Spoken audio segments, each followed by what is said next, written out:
Buah-buahan mudah rusak, terutama buah potong segar yang cepat mengalami percoklatan karena reaksi enzim tirosinase dengan senyawa fenolik menghasilkan melanin. Proses ini bisa dipercepat oleh sinar UV. Untuk menghasilkan percoklatan dibutuhkan inhibitor untuk mengurangi aktivitas enzim tersebut. Pada pisang, percoklatan dapat dicegah dengan edible coating, lapisan tipis yang terbuat dari bahan alami seperti pati dan air jeruk nipis. Edible coating menjaga kelembaban dan kualitas buah. Enzim adalah katalisator yang mempercepat reaksi kimia tanpa menghasilkan sampingan berbahaya. Enzim bekerja dengan mengurangi energi yang dibutuhkan dalam reaksi, membuatnya efisien dan ramah lingkungan. Enzim penting dalam tubuh seperti dalam pencernaan dan metabolisme makanan. Enzim dipengaruhi oleh suhu, pH, dan konsentrasi. Mereka dapat diperoleh dari hewan, tumbuhan, dan mikroorganisme. Namun mikroorganisme lebih banyak dipilih karena mudah diproduksi dalam jumlah besar dan biaya rendah. Contohnya enzim dari tumbuhan adalah bromelin atau nanas dan papain atau pepaya.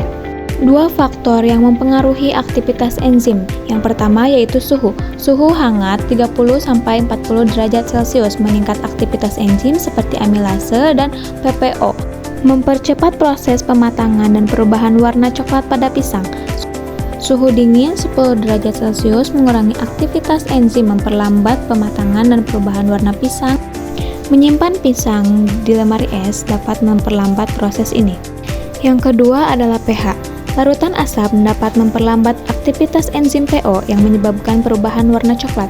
Contoh larutan asam yaitu vitamin C atau asam askorbat, menurunkan pH dan bertindak sebagai antioksidan, memperlambat perubahan warna. Yang kedua ada cuka atau asam asetat dengan pH sekitar 2-3, mengurangi aktivitas enzim PPO. Yang ketiga, jus jeruk atau asam nitrat membantu memperlambat perubahan warna dengan menurunkan pH. Yang keempat, asam fosfat biasanya ditemukan dalam minuman bersoda juga menurunkan aktivitas enzim PPO.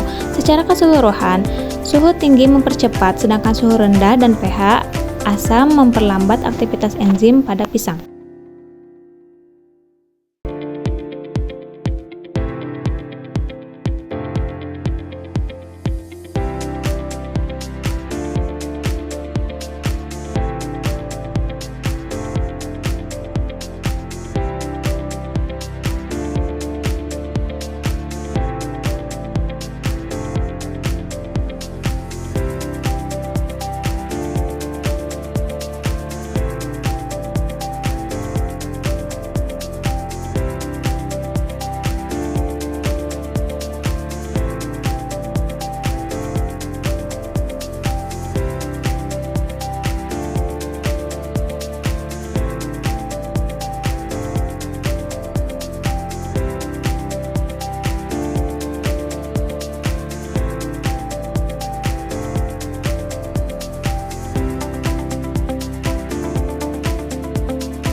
Berdasarkan percobaan yang dilakukan, dapat disimpulkan bahwa perlakuan suhu dan asam mempengaruhi aktivitas enzim polyphenol oksidase atau PPO yang menyebabkan perubahan warna pada bahan percobaan. 1. Tanpa perlakuan. Enzim PPO berinteraksi dengan oksigen di udara, memicu oksidasi polyphenol dan menghasilkan melanin yang menyebabkan warna bahan percobaan berubah menjadi coklat secara tepat. 2. Perlakuan dengan lemon. Penambahan lemon yang mengandung asam askorbat atau vitamin C memperlambat aktivitas enzim PPO sehingga perubahan warna menjadi coklat terjadi lebih lambat dibandingkan tanpa perlakuan. 3. Menyimpan di kulkas. Suhu dingin sangat efektif dalam menghambat aktivitas enzim PPO, mengurangi intensitas perubahan warna menjadi coklat pada bahan percobaan. Jadi, suhu dingin dan perlakuan asam seperti lemon dapat memperlambat atau menghambat proses pencoklatan yang disebabkan oleh enzim PPO.